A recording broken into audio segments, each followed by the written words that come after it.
still not married, Molly. Maybe God's just protecting the man." That was my father, George Henderson, standing at his own backyard grill in Beaumont, Texas, tongs in one hand, sweet tea in the other, saying that out loud to a table full of people on Christmas Eve. And everyone laughed. Not because it was funny, because it was easier than saying, "Stop." My name is Molly Johnson. I was 36 years old, I had driven 4 hours from Austin, and I had been sitting at that plastic folding table for exactly 42 minutes before my father found his first opening. That's how it always went with George Henderson. He didn't attack the moment you arrived. He waited. Let the food come out, let the cousins get loud, let enough sweet tea and Christmas music fill the yard that everyone felt warm and safe. Then he said the thing. Because an audience made it land harder. He knew that. He'd always known that. The yard looked the same as it had every year. String lights over the back fence, a plastic nativity scene my mother Maisie had owned since 1987, sitting on the porch, one of the wise men missing his head, my sister Sienna moving between the cooler and the kids' table, her husband Toby flipping burgers alongside my father like they were co-pastors of the same church, my cousin Brooke Carver sitting across from me, giving me a look I recognized immediately. "Just let it go, Molly. Just this once." I smiled. That's what I did.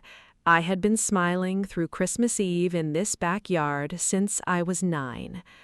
My mother Maisie was at the end of the table nearest the porch. She had barely looked at me since I arrived. When I'd walked in and kissed her cheek, she'd patted my arm and said, "You look tired." Not "hello," not "I missed you," just a quiet assessment, a grade. My father flipped a brisket slice and kept going.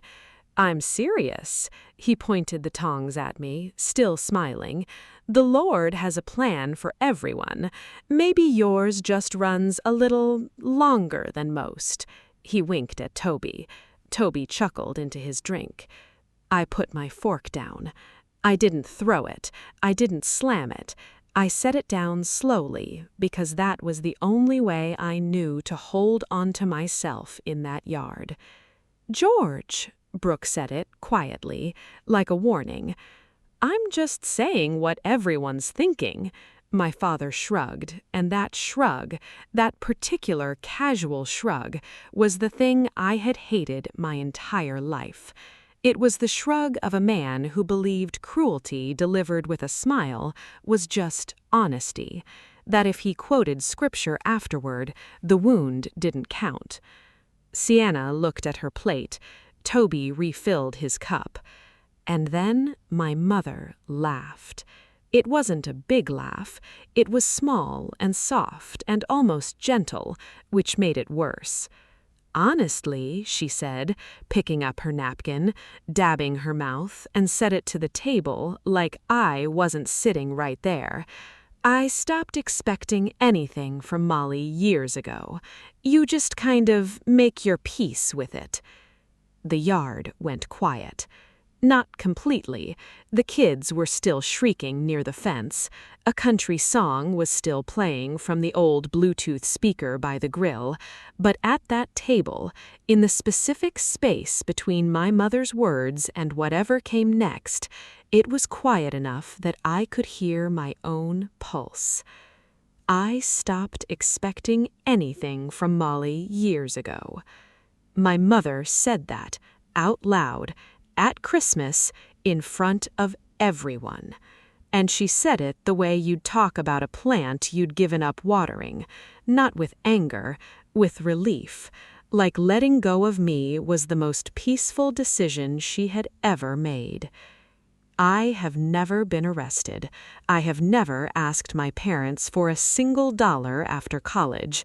I have never missed a Christmas, not one, not in 36 years, even the year I drove through an ice storm on I-35 because I didn't want my mother to spend the holiday alone. But I had committed the one sin my father could never forgive inside the Henderson family. I had built a life he couldn't hold up at church. I lived in Austin. I didn't attend Beaumont First Baptist. I worked as a senior investigator for a federal housing rights organization, which meant I spent my days building legal cases against landlords and property companies that illegally displaced low-income families. It was not glamorous work. It was document-heavy, emotionally brutal, and the wins came slow. But it mattered. Every single day it mattered. To George Henderson, it was just a reason I wasn't settled. Settled meant married, meant a house 20 minutes away, meant a husband who could stand next to Toby at the grill, meant babies my mother could show off at church, meant a life that reflected well on him. Because to my father, family wasn't about love. It was about testimony, about what your children said about you when you stood before your congregation. I was a bad testimony. "Mom," my voice came out steadier than I expected. "Say that again." Maisie looked up from her napkin. "I didn't mean it harshly, sweetheart. I know exactly how you meant it." My father set down his tongs.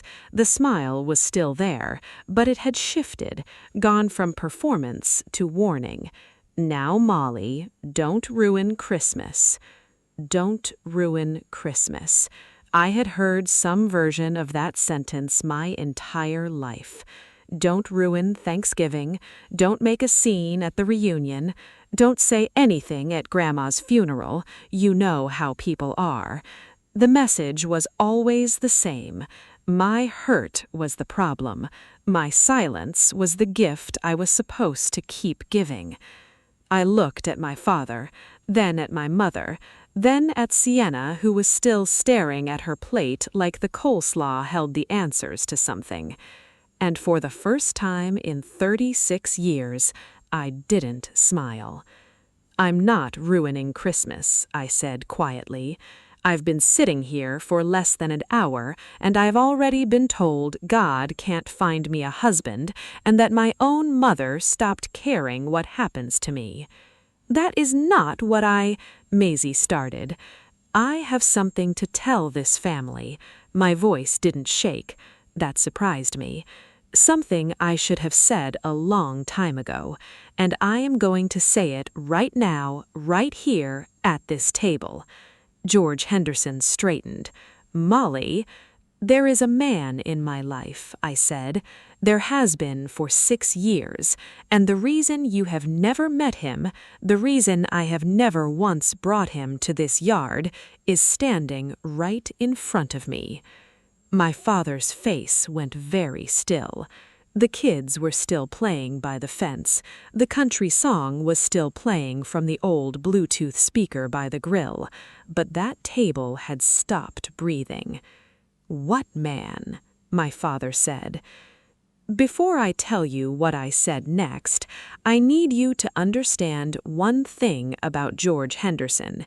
He had a passage he used for everything. Proverbs 22:6. "Train up a child in the way he should go, and when he is old he will not depart from it." He quoted it at Sienna's wedding. He quoted it when Toby got promoted. He had it on a plaque in the hallway of the house I grew up in. He used it to take credit for every good thing his children did. He had never once asked what it cost us to carry his version of the way. "His name is Toby." The word landed like a dropped plate. Not because of the name, because of what happened next. The way my father's eyes moved, slow and deliberate, from my face to the man standing 3 feet from him at the grill, Sienna's husband, Toby Walsh, who had gone completely still, burger flipper in hand, ketchup dripping onto the concrete. "Not that Toby," I said flatly. Toby Walsh exhaled so hard he nearly choked. "His last name is Mariah." I watched my father's face. "Toby Mariah. He's an architectural engineer. He lives in Austin. We've been together 6 years, and for the last 2 of those, we've been engaged." The string lights buzzed overhead. Somewhere near the fence, my nephew was throwing a water balloon to nothing. My father didn't speak. He just stared at me the way he stared at things he was trying to reclassify, like his brain was flipping through files, looking for the folder labeled, "How to make this about me." My mother found her voice first. "Engaged," she said it, like she was tasting something unfamiliar. "You're engaged?" "Yes." "And you didn't—" She stopped, started again. "Molly, how do you not tell your mother something like that?"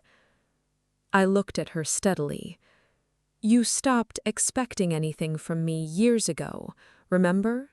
You said it 11 minutes ago to the whole table." Maisie's mouth opened, closed. Brooke Carver, bless her, was looking directly at the fence.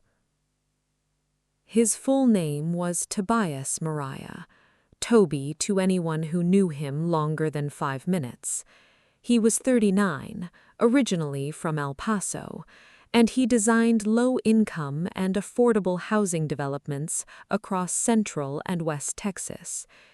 He was the kind of man who carried a tape measure in his truck, not because he was showing off, but because he genuinely could not pass a building without wanting to understand how it held itself up.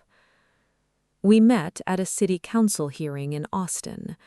I was there because my organization was fighting a rezoning proposal that would have displaced over 200 families from an East Austin neighborhood. He was there because the developer behind the rezoning had hired his firm, and he showed up to object to his own client's plans in front of a room full of city officials. I noticed him before he spoke. He was sitting in the second row in a work shirt with a rolled-up site plan under his arm, and he looked like a man who had already decided what he was going to say and made his peace with the consequences.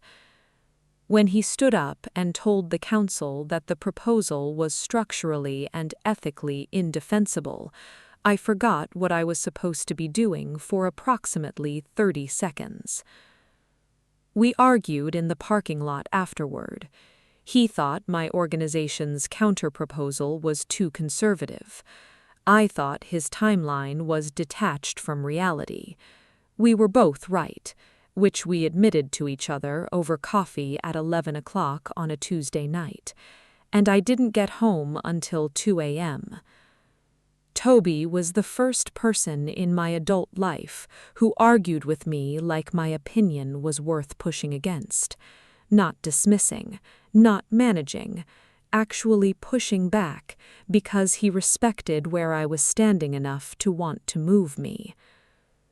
My father had never once asked what I did for work, not the real version, not the version with the case files and the deposition prep and the families we fought for. He knew I worked in housing stuff in Austin, which he summarized at church as "Molly's still figuring things out." Toby knew the name of every major case I had worked in 3 years.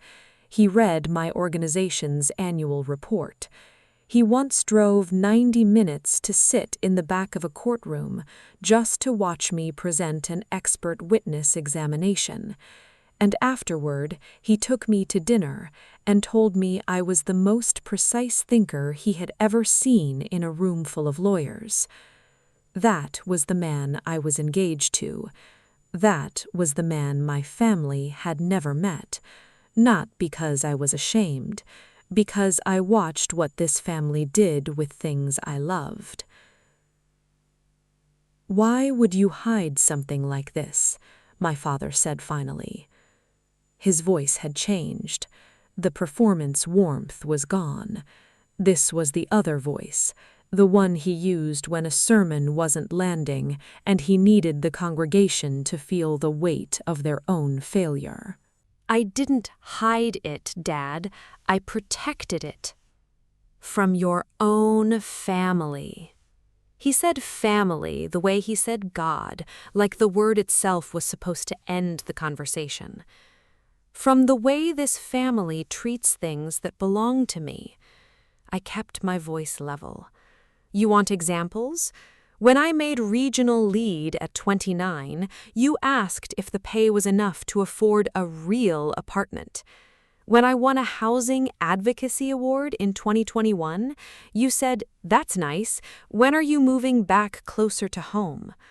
When I called Mom crying after we lost a case that put 14 families in emergency shelter, you got on the phone and told me I should consider whether God was redirecting me towards something more stable."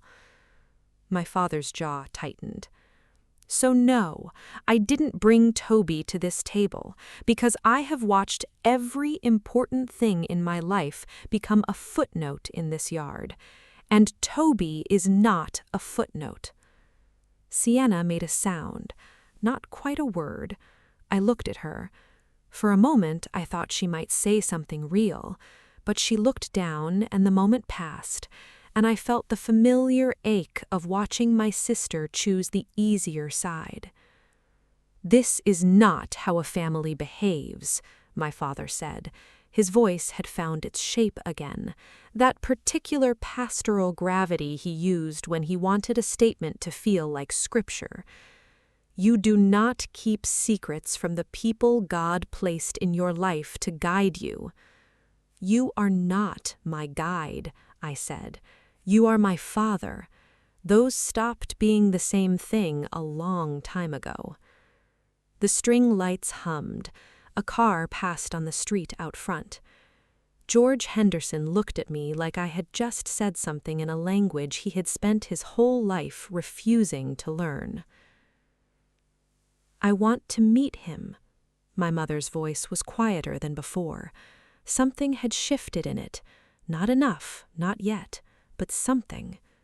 "Molly, I want to meet Toby." "I know you do." "Then bring him. Bring him right now. Call him. Tell him to drive down."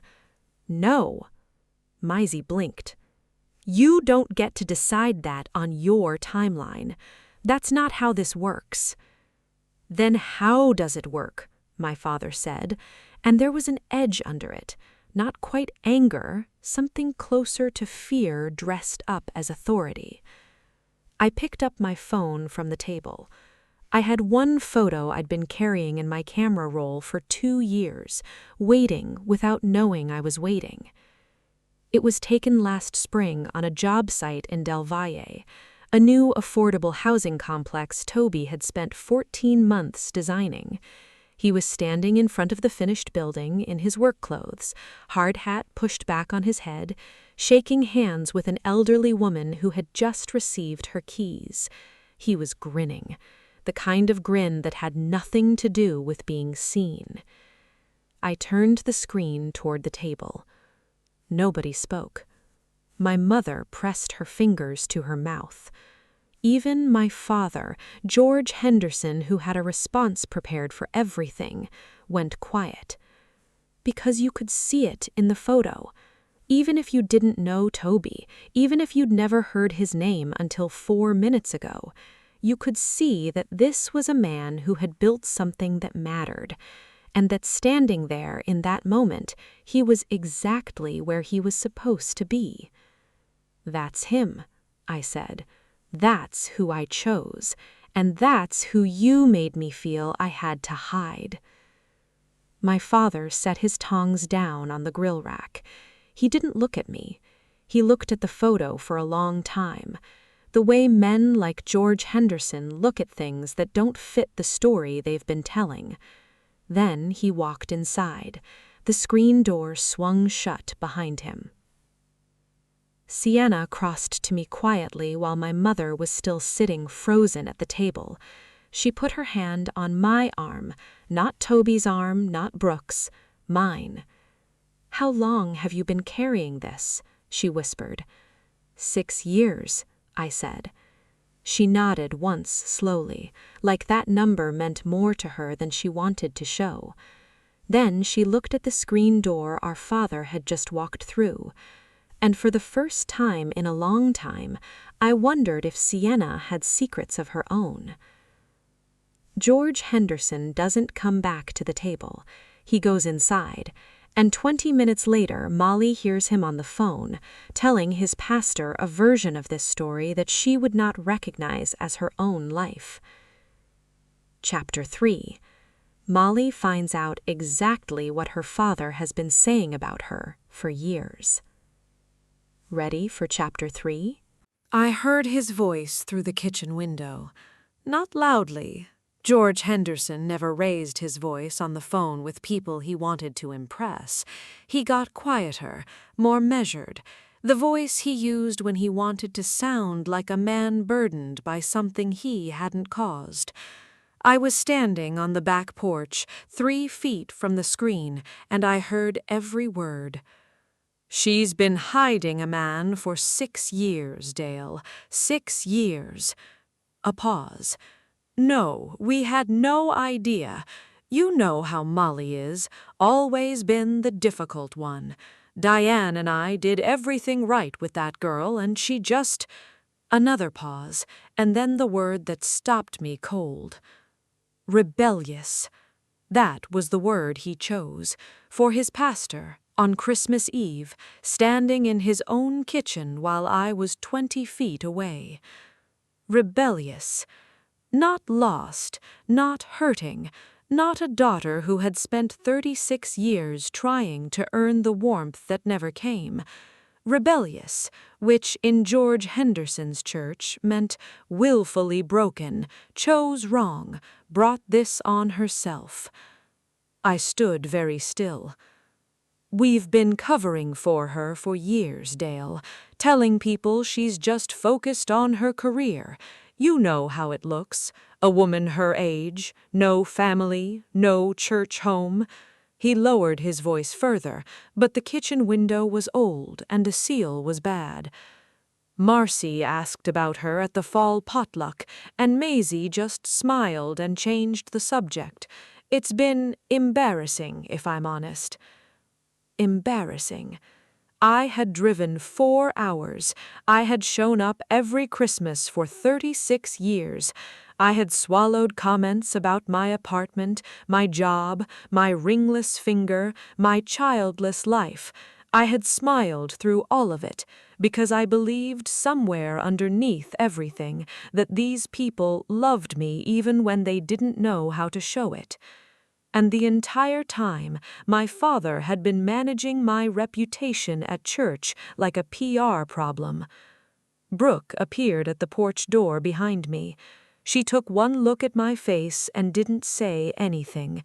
She just stepped outside and stood next to me, close enough that our arms touched. We both listened. "How long has he been doing that?" my father said. And the thing that broke something loose in my chest was that he sounded sincere, not performed, genuinely sorrowful in the way men are sorrowful when the story they've been telling themselves stops holding together. He wasn't grieving me. He was grieving the version of me that made him look good. Brooke spoke first. "How long has he been doing that?" "Long enough," I said. She was quiet for a moment. Then, "Molly, I need to tell you something.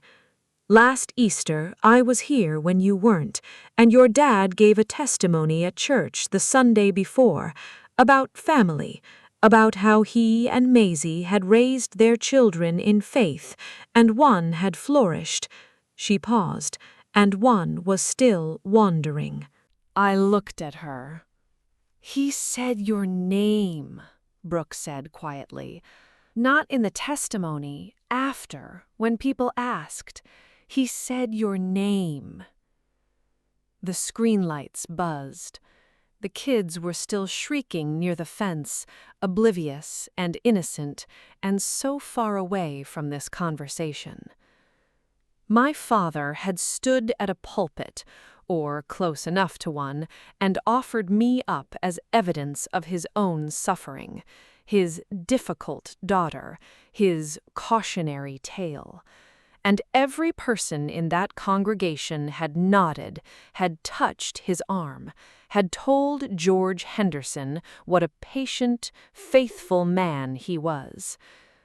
While I was in Austin, working 14-hour days fighting for families who had nowhere to go, while Toby was building homes for people who had been told by systems and structures and men exactly like my father that they didn't quite deserve stability.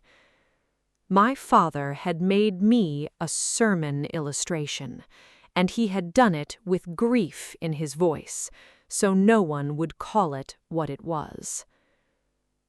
The screen door opened. My father stepped back onto the porch.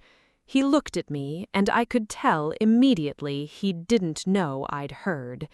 He had his pastor's visit expression on, composed, willing to be reasonable now, ready to guide us all back toward peace. "Molly," he said it like a hand extended, "why don't we go inside and talk like adults?" "I heard you on the phone, Dad."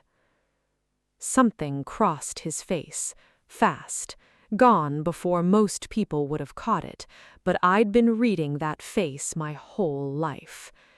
"I was asking for prayer." "You told Dale I was rebellious." My voice was flat and clear. "You said it's been embarrassing. You said you didn't know where you went wrong." I took one step toward him. "You've been telling that story at church for years, haven't you?" "Molly, I was venting to my pastor." "You used my name," I said. "Brooke was there." He looked at Brooke. Brooke looked back at him without flinching, and I watched my father understand that the witness he'd never expected was standing right on his own porch.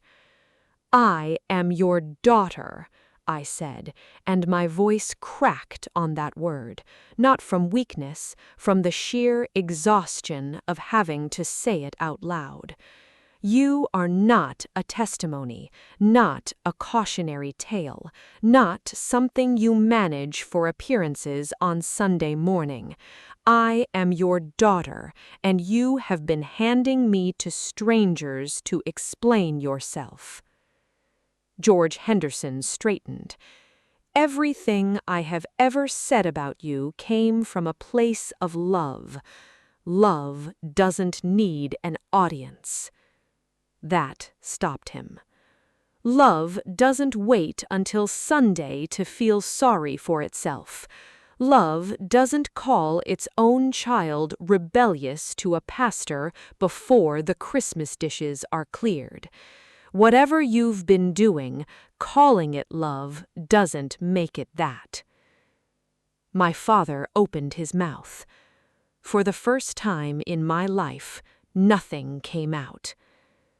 My mother appeared behind him. She'd heard enough of it. I could see it in her face. Not the composed Maisie who dabbed her mouth with a napkin and made peace with things. Something underneath that. Something older and more tired. "George," she said quietly. He turned. "Go sit down." He stared at her. "Please," she said, not a request, the kind of please that has been waiting decades to finally mean something. George Henderson looked at his wife, then at me, Then he walked past both of us and sat down heavily at the porch table, and for the first time that Christmas he looked exactly like what he was, an old man whose certainty had just run out of room. I knew about Toby. My mother said it so quietly I almost missed it. We were alone on the porch now, my father inside. Brooke had slipped back to the yard with the quiet grace of someone who understood which moments needed witnesses and which ones didn't. I stared at her. What? Maisie was looking at her hands. She had her fingers laced together in her lap the way she did in church, like she was holding herself still from the inside. Rose told me. She said it to her hands. About 8 months ago, she saw you and Toby at a restaurant in Austin. She recognized you, took a photo, just for herself, she wasn't being cruel, and she called me because she thought I already knew. My mother finally looked up. I didn't tell her I didn't. Rose, my cousin, sweet, well-meaning Rose who could not keep information still if her life depended on it. You've known for 8 months, I said slowly. Yes. And you said nothing. No. I sat down across from her, not because my legs were weak, because this conversation suddenly required me to be at eye level with whatever was coming. I asked, why? My mother was quiet for a long moment. Outside, Sienna was herding the kids toward the food table. Toby Walsh was laughing at something with a cousin near the fence. The yard was full of noise and light, and none of it touched this porch. Because if I told your father, he would have called you, and it would have been ugly, and you would have pulled further away. She paused. I was afraid if he got to it first, I'd lose you completely. I sat with that. So you protected me, I said. I tried to. Her voice broke slightly on the last word, just slightly. I haven't always tried to, I know that. Here's what I knew about Maisie Henderson. She had married my father at 22 in a small Baptist church in Beaumont. She had raised 2 daughters, kept a clean house, volunteered in the nursery every 3rd Sunday, and smiled at 40 years of dinner parties where George held the floor and she refilled the glasses. She was not a stupid woman. She was a woman who had made a calculation early in her life and had been living inside it ever since. That keeping peace was the same as keeping family. That smoothing things over was an act of love. That if she could just manage the temperature of every room, no one would get burned. What that cost her daughters, she had never let herself fully add up. Until now, apparently. You said you stopped expecting anything from me. I kept my voice even. In front of everyone. I know. She closed her eyes briefly. That was wrong. That was your father's voice coming out of my mouth, and I have been doing that for so long I don't always hear it anymore. Something about that sentence hit differently than an apology would have, because it was true in a way that was almost worse than cruelty. The idea that a woman could be slowly ventriloquized by the person sitting next to her for 40 years without noticing when it happened. Mom, I leaned forward. Do you actually know what I do for work? Not the vague version. She hesitated. Tell me what you think I do for work. She hesitated. You work in housing, helping people. I'm a senior federal investigator. I build legal cases against landlords and corporations that illegally push low-income families out of their homes. Last year, my team's work contributed to 3 major settlements. Collectively, we kept over 400 families housed. I watched her face. Did you know any of that? No, she whispered. Dad told his church friends I was still figuring things out. Her jaw tightened, and there it was, something I had rarely seen on my mother's face. Not sadness, not embarrassment, anger. Quiet, long-compressed anger finally surfacing. "He does that," she said. "I know he does. He's been doing it to me for 40 years, too." She said it, simply, not dramatically, the way you state something you've known so long it stopped feeling like a revelation and started feeling like weather. "Mom, I don't know what this conversation is," I said. "It's not an apology. It's just true," my mother said quietly, "and I'm trying to figure out what to do with it." I didn't cry.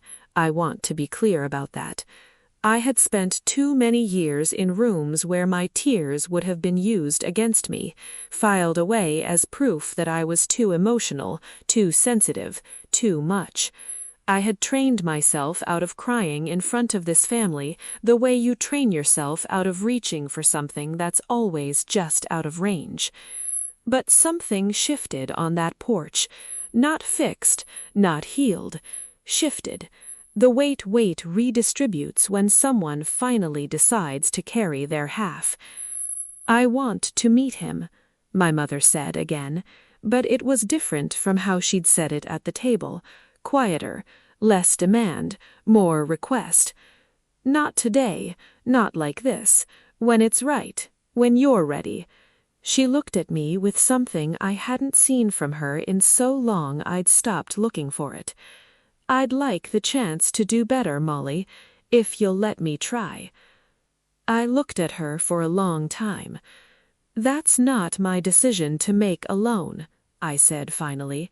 "Toby's been invisible to this family for 6 years. Whether he walks into it is his choice as much as mine." My mother nodded. She understood that. Maybe for the first time she actually understood it.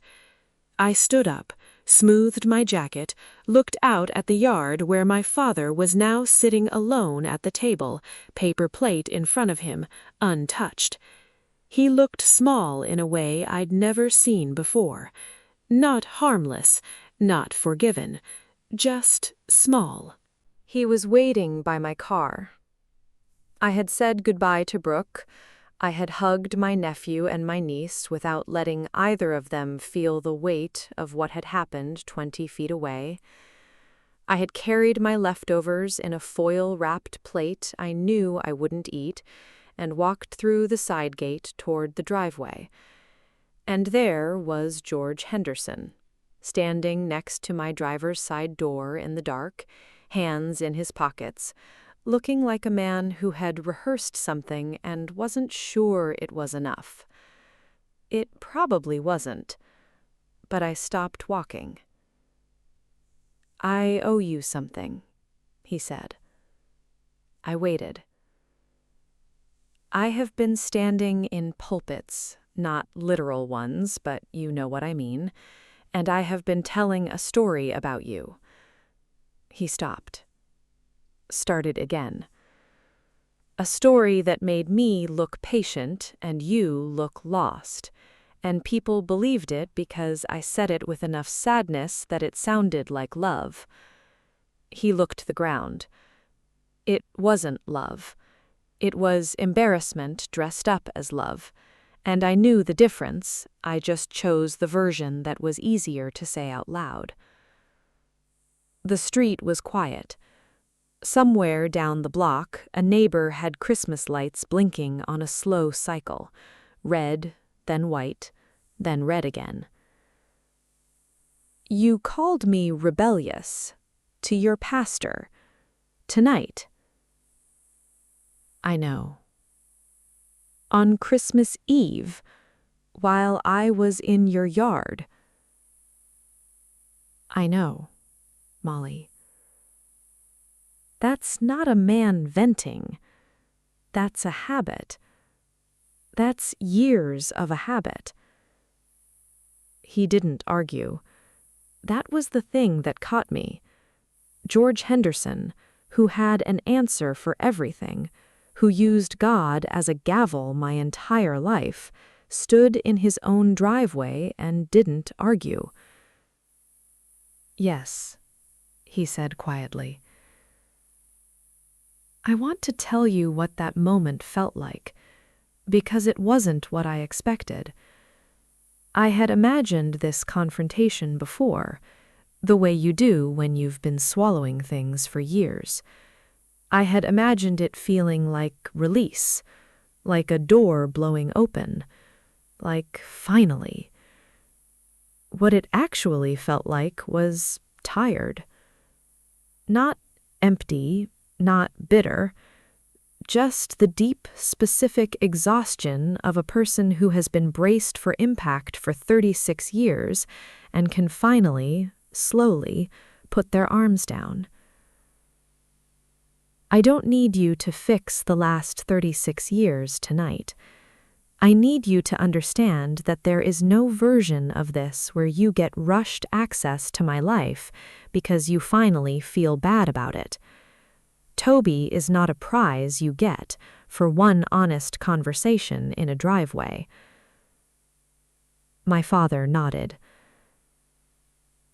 "I need you to understand that my work matters, that my relationship matters, that what I've built in Austin is not a consolation prize for a life that didn't go the way you planned." I held his eyes. "I am not your cautionary tale. I never was." "You need to know it when I'm not standing in front of you," I said. "You need to know it on a Sunday when Dale asks about your daughter and I'm 4 hours away. That's when it counts." He looked like a man measuring the distance between who he'd been and who that required him to become. It was a long distance, but he didn't look away from it. I called Toby from the highway, 40 minutes outside Beaumont. He picked up on the second ring the way he always did, like he'd been holding the phone loosely, waiting without making it a vigil. "Hey." His voice was warm and unhurried. "Hey." "How bad?" "Bad," I said, "and then better, and then honest, which is the thing this family has never really tried before." He was quiet for a moment. "You okay?" I thought about the porch, my mother's hands laced in her lap, my father in the driveway, finally carrying his own weight instead of distributing it. "I think so," I said. "I told them about you." "I know. Brooke texted me." I laughed, the first real laugh of the entire day. "Of course she did." "She also sent the photo," he said. "The one from Del Val?" "What did you think?" "I think your mother cried at it, based on what Brooke said." A pause. "Good cry or bad cry?" "Good," I said. "I think good." Another pause. Softer. "So what happens now?" I looked at the highway ahead of me, dark and flat and long, the way Texas roads go on longer than you think they will, until eventually they deliver you somewhere that feels like yours. "Now nothing happens fast," I said. "They don't get rushed access. They earn it, slowly." "And if they don't?" "Then they don't," I said simply. "But I'm done shrinking so they can stay comfortable. I'm done leaving you in Austin while I drive down there and pretend to be a smaller version of myself." I exhaled. "You're my family, Toby. You and Murphy and the house with too many books. That's home. Everything else is extra credit. Only if they do the work." Toby was quiet for a moment, in the way he was quiet when something mattered to him. "Come home," he said. "I'm already on my way." Here is what I know now that I didn't know how to say at 25, or 30, or 35 while smiling through another Christmas in that yard. A family that requires your silence to function is not offering you love. It's offering you belonging on a lease, renewable only if you keep paying in pieces of yourself. You are not rebellious for wanting to be seen clearly. You are not difficult for refusing to be summarized. You are not selfish for protecting the people and the life you built from rooms that never learned how to hold them carefully. George Henderson is not a monster. Neither is Maisie. They are people who built a house out of certainty and called it faith, and never stopped to ask what it cost the people living inside it. But here is the harder truth, the one I had to drive 4 hours home to sit with. I waited too long. Not because I should have exploded sooner or burned everything down at 28, but because every year I stayed quiet, I taught them silence was the same as acceptance. Every Christmas I smiled through, I handed my father another year of believing the story he was telling was true. Your peace is not found in their approval. It is found in the moment you stop needing it. I am Molly Johnson. I am a federal housing investigator. I'm engaged to a man who drove 90 minutes to watch me work because he thought what I did was worth witnessing. And I drove home on Christmas Eve in December with the windows down, cold air coming through, radio low, feeling for the first time in 36 years like every mile between me and that yard was a distance I was ashamed of. It was a life I had earned. If you've ever made yourself smaller so someone else could stay comfortable, this story was for you. Subscribe so you don't miss what's coming next. New stories every day.